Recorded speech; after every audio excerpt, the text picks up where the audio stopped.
दूसरी तहरीक उजलाती असाबी है आपके पास, ये अंधेरे की तहरीक है। इसका जो करूरा होगा वो स्याह होगा, स्याही माइल होता है और मुकम्मल स्याह करूरा भी देखने में आया है, और वो करीबुल मर्ग होता है। वो एक निशानी होती है कि जब स्याह करूरा आने लग जाए तो उस पर हुक्मा जो है वो फतवा लगाया करते थे पुराने, तो ये इतने दिन जिंदा रहेगा या इतने दिन जिंदा रहेगा। तो वो इस करूरे की रंगत के हिसाब से होता था, स्याही माइल होगा।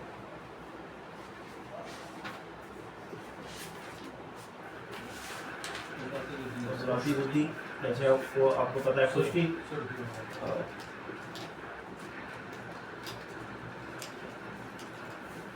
खुश्की की तहरीक,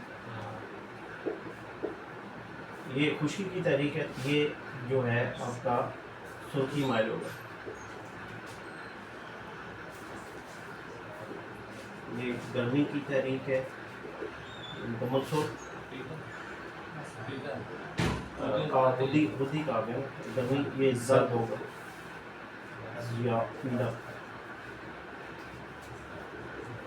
बुद्धि असाबी गर्मी की तहरीक, गर्मी और रोशनी, गोल्डन सुनहरा।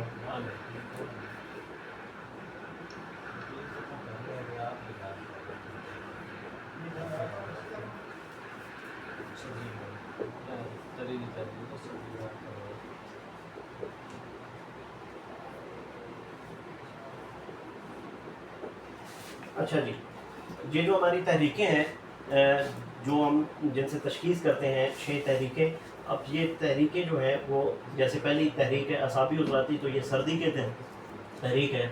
जब जिसमें इंसानी में सर्दी का गलबा होगा, सर्दी बढ़ी हुई होगी, तो करूरत का रंग जो है, पेशाब का रंग जो है वो सफ़ेद होगा और मिकदार में भी ज़्यादा होगा। इसी तरह उजलाती असाबी तहरीक जो है वो जैसे अंधेरे की तहरीक है, तो उसका करूरा जो है वो स्याही माइल होगा, उसमें स्याही पाई जाएगी। इसी तरह तीसरी तहरीक उजलाती गुद्दी है, खुश्की की तहरीक है, तो करूरा खुश्की की वजह से जो है वो सुर्खी माइल होगा, उसमें सुर्ख रंग पाया जाएगा। इसी तरह वो तो हम ये समझेंगे कि उसके जिस्म में जो है वो खुश्की बहुत ज़्यादा है। इसी तरह गुद्दी उजलाती है, 4 नंबर तहरीक आपकी गर्मी की तहरीक है, तो इसका करूरा जो है वो जर्द रंग का होगा, पीला होगा। इसी तरह 5वीं तहरीक गुद्दी असाबी, ये गर्मी की और रोशनी की तहरीक हम इसे कहते हैं। तो ये सुनहरा गोल्डन कलर का होगा, बिल्कुल जैसे सोने का रंग होता है उस रंग का जो है वो आपका पेशाब होगा, तो कहेंगे कि इसमें गर्मी ज़्यादा है। इसी तरह आखिरी 6ठी तहरीक जो है वो असाबी गुद्दी तरी की तहरीक है, तो इसका करूरा जो है वो सब्ज़ी माइल होगा। ठीक है जी, जैसे दूर से देखने पे रंग जो है वो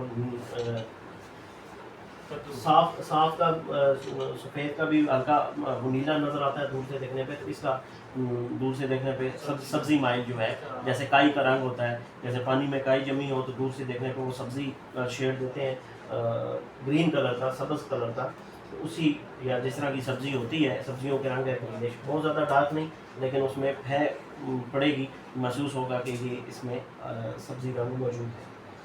अच्छा, एक इसमें फिर नुक्ते की बात आ जाती है कि जब हम नब्ज़ें देखते हैं तो जिस तरह नब्ज़ों का अर्ज़ है, जैसे आसाबी,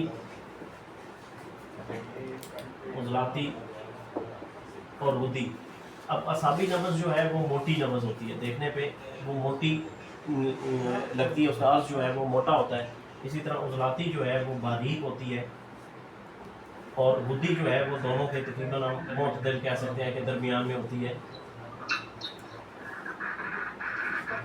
तो असाबी तहरीकें जितनी होंगी, जहाँ जहाँ भी असाबी का टच होगा वहाँ थोड़ी सी उसमें नब्ज़ में मोटाई होगी।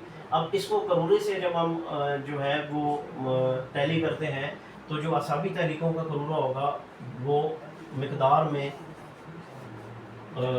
में जो है वो ज़्यादा होगा।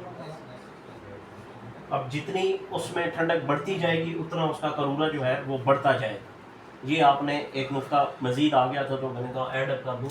इसी तरह उजलाती तहरीकें जो है, जब नब्ज़ जितनी बारीक होती जाएगी तो इतना ही उसका करूरा जो है वो कम होता जाएगा, पेशाब की मिकदार कम होती जाएगी, और हम कहेंगे कि जिस्म में खुश्की बढ़ती जा रही है। खुश्की की वजह से उसके पेशाब जो है वो कम से कम होता जाएगा। जितनी तहरीक में सराहत होगी, तहरीक में शिद्दत होगी, तहरीक शिद्दत इख्तियार करेगी तो उतना ही पेशाब जो है वो कम होता जाएगा। इसी तरह गुद्दी तहरीकों में मोतदल होता है, उसका अर्ज़ मोतदल होता है, तो वहाँ पेशाब भी जो है वो दरमियाना ही रहता है, उसका ना बहुत ज़्यादा कम होता है ना बहुत ज़्यादा होता है। ठीक है जी, इसमें कम हो जाएगा और इसमें मोतदल ही रहेगा। ठीक है जी, ये इसके साथ जो है इसको कोरिलेट कर लें, दोस्त जो है लिख लें। तो तशख़ीस के लिए जो है ये ऐसे नुक्ते जो हैं वो बहुत ज़रूरी होते हैं।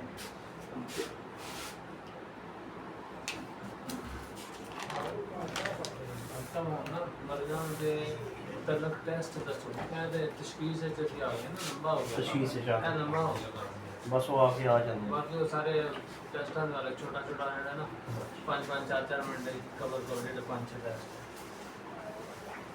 अच्छा, एक फ़िज़िकल एग्जामिनेशन में हम इसको क्लोज़ करते हैं। ये तो काफ़ी लंबा टॉपिक है हमारा नब्ज़ों के हवाले से, तो इसको हम जो है ना वो भाई असलम साहब भी कह रहे हैं कि वो दूसरे टेस्टों की तरफ बढ़ा जाए क्योंकि टाइम कम है। तो इसमें हम आखिरी एक चीज़ जो है और एक और नुक्ता, जो फ़िज़िकल एग्जामिनेशन कर रहे हैं तो उसमें आँख से देखने पे जो है वो रसूख, कल भी एक भाई ने कहा था कि जो उसमें गदलापन आता है या उसमें कचरा आता है तो वो क्या होता है, उसकी तशख़ीस के लिए भी जो है जो असाबी तहरीक में करूरा होगा तो उसका जो रसूब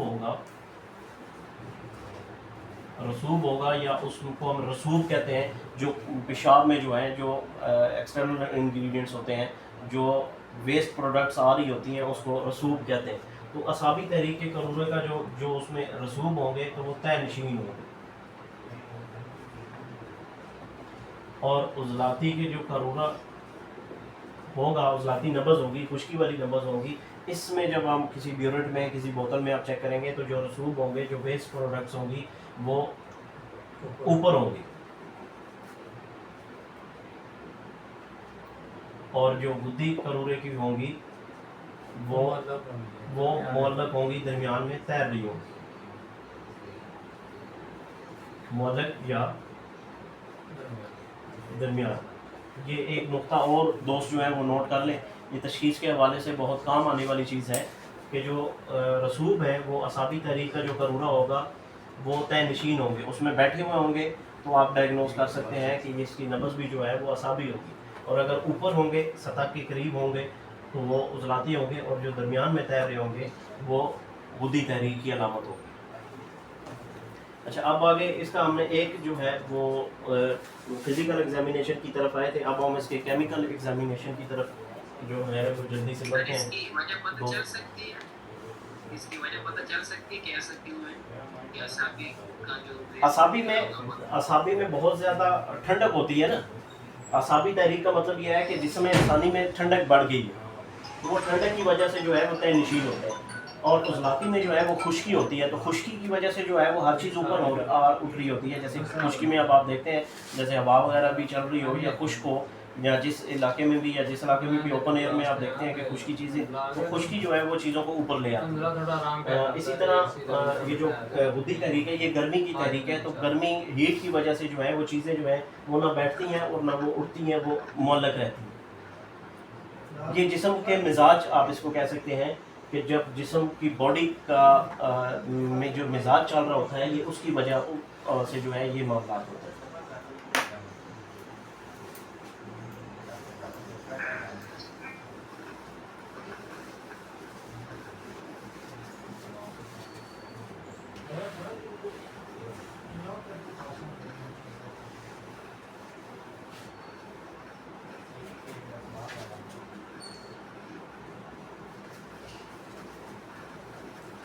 अच्छा, दूसरा पार्ट जो है इसका वो फिजिकल के बाद केमिकल एग्जामिनेशन आता है। अच्छा, केमिकल एग्जामिनेशन के लिए जो है वो लैब्स वगैरह में जो लोग लैब से जिनका ताल्लुक है, जो थोड़ा सा कोई बैकग्राउंड रखते हैं, उन्हें पता है कि वो लैब से जो टेस्ट करवाए जाते हैं, तो उसमें एक तो स्टिक मेथड यूज़ होता है और दूसरा जो है वो माइक्रोस्कोप जो है वो यूज़ होती है। तो जो स्टिक जो आजकल चल रही है उससे हम तशख़ीस में भी हेल्प लेते हैं।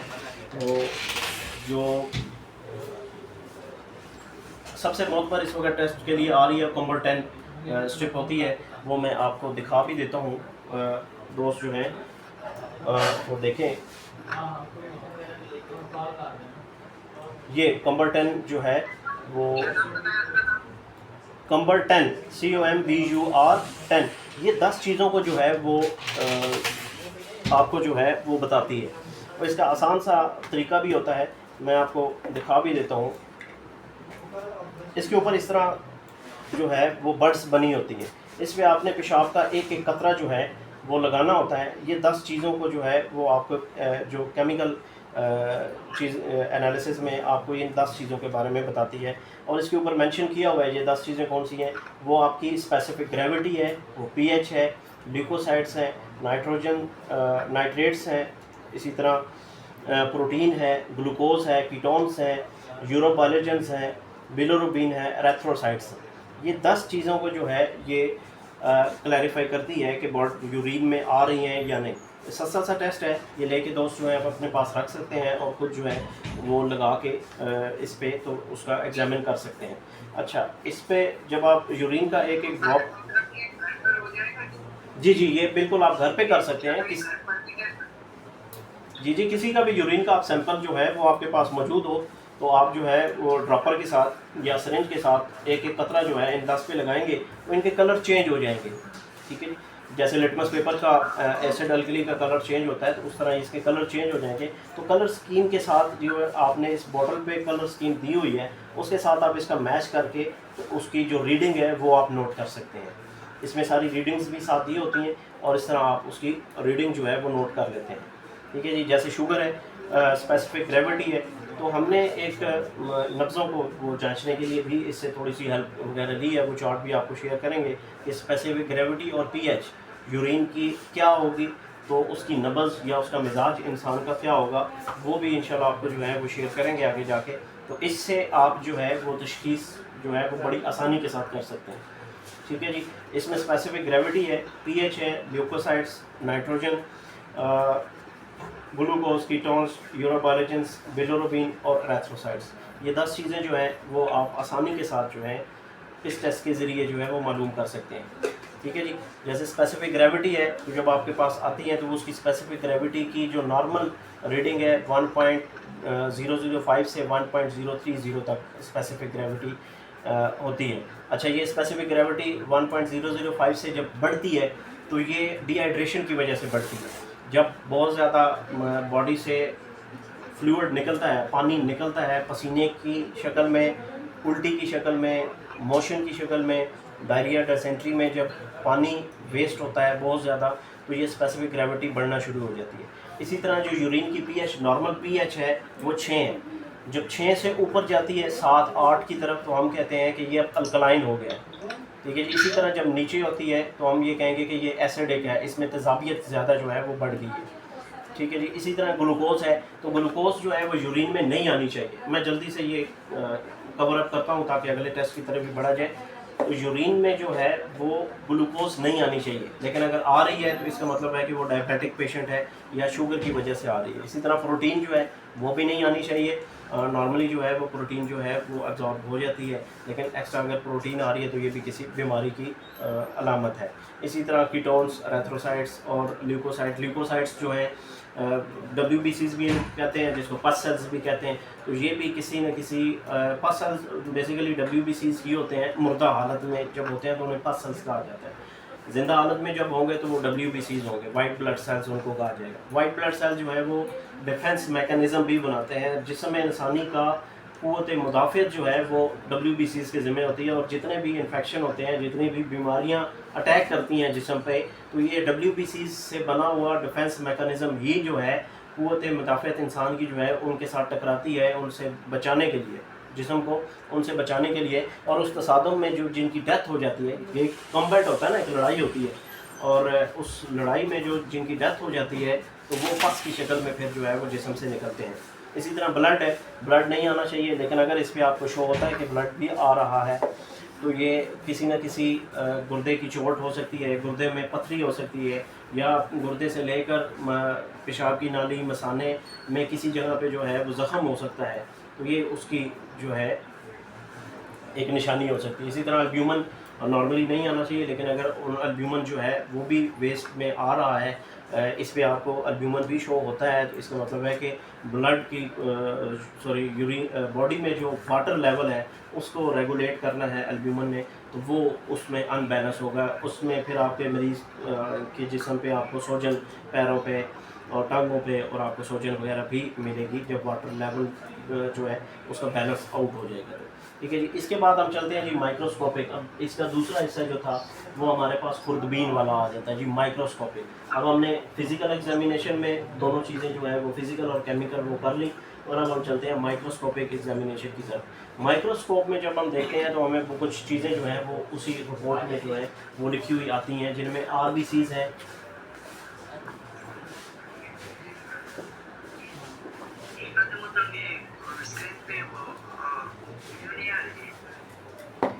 यार वीडियो आपको क्यों नहीं आ रही? सब दोस्तों को आ रही है। गुलाम हुसैन साहब,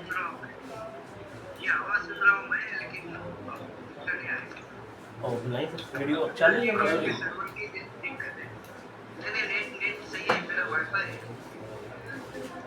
अच्छा मैं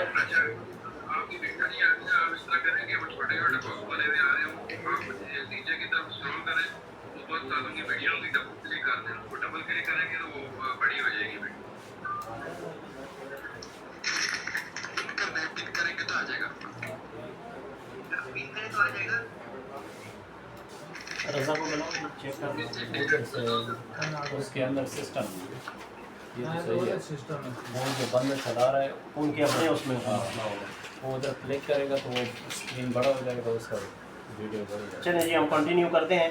अच्छा अगला हमारा जो इसका हिस्सा था वो माइक्रोस्कोपिक है। माइक्रोस्कोपिक में हम देखते हैं जो चीज़ें हमें रिपोर्ट की जाती हैं, रिपोर्ट लेके मरीज़ हमारे पास आता है, तो उसमें फिर हम ये देखेंगे कि जो चीज़ें आई हैं वो क्यों आई हैं और उनके क्या असबाब। हमने सबसे पहले RBCs आते हैं। RBCs नहीं होने चाहिए, लेकिन अगर RBCs का मतलब है रेड ब्लड सेल, खून के सुर्ख ज़रात, खून के सुर्ख ज़रात। अब ये नॉर्मली नहीं आने चाहिए, लेकिन अगर ये रिपोर्ट मरीज़ लेके आता है उसमें RBCs आ रहे हैं, तो इसका मतलब है कि वहाँ पे उसको हेमोचूरिया का मसला है, जिसको बीमारी एक हेमोचूरिया भी हम कहते हैं, यानी पेशाब में खून का आना। अच्छा ये भी हम एक नुक्ते की बात यहाँ आ गई है, तो मैं फिर इंशाल्लाह ये मुझे क्रेडिट का मैं इसको कंप्लीट करने के बाद देता हूँ कि पेशाब के साथ मिल के खून आए तो क्या होगा, बाद में आए तो कहाँ से आ रहा है, और पहले आए तो कहाँ से आ रहा है। ये थोड़ा सा एक आपको नुक्ता फिर बताते हैं इसको कवर अप करने के बाद। अगर तो रिपोर्ट में RBCs आ रहे हैं तो इसका मतलब है कि कहीं ना कहीं नाली में, पेशाब गुर्दों में या पेशाब की नाली में या मसाने में कहीं ना कहीं जो है वो कोई ज़ख़म है, जिसकी वजह से ये रिपोर्ट में RBCs आए हैं। इसी तरह अगर WBCs हैं, ये अगर माइक्रोस्कोप में नज़र आते हैं तो ये हम पहले भी बता चुके हैं कि ये भी किसी न किसी बॉडी में ऑलरेडी कोई इन्फेक्शन हो चुका है, जिसके खिलाफ जो है क़ुव्वत मुदाफ़ियत ने काम किया और उसमें डैमेज हुए हैं WBCs, और वो जो है फिर इसमें आना शुरू हुए हैं। इसके बाद जो है एपिथेलियल सेल्स आते हैं।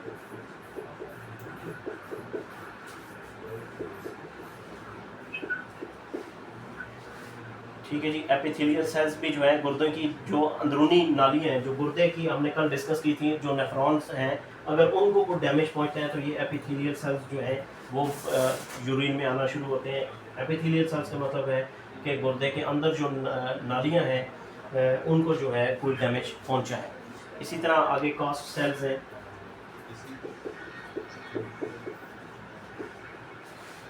ये जब कास्ट सेल्स जो है ये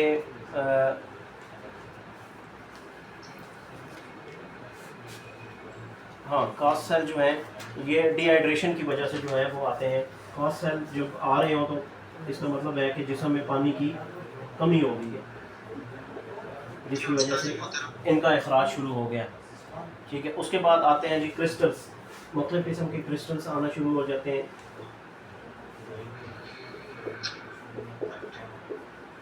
अगर क्रिस्टल्स आने शुरू हो गए तो इसका मतलब है कि उसमें गुर्दे में पथरी बनना शुरू हो गई है, या पथरी का स्टार्ट हो गया है, या पथरी बन चुकी है, या पथरी बनने का अमल जो है वो शुरू हो चुका है। यहाँ से आपको अंदाज़ा हो जाएगा कि इस मरीज़ के गुर्दे में पथरी बन रही है, या मसाने में या कहीं ना कहीं पथरी बन चुकी है या बन रही है। ये आपको जो है अंदाज़ा हो जाना चाहिए अगर मरीज़ की रिपोर्ट में क्रिस्टल्स आ रहे हैं। उसके बाद बैक्टीरिया आते हैं।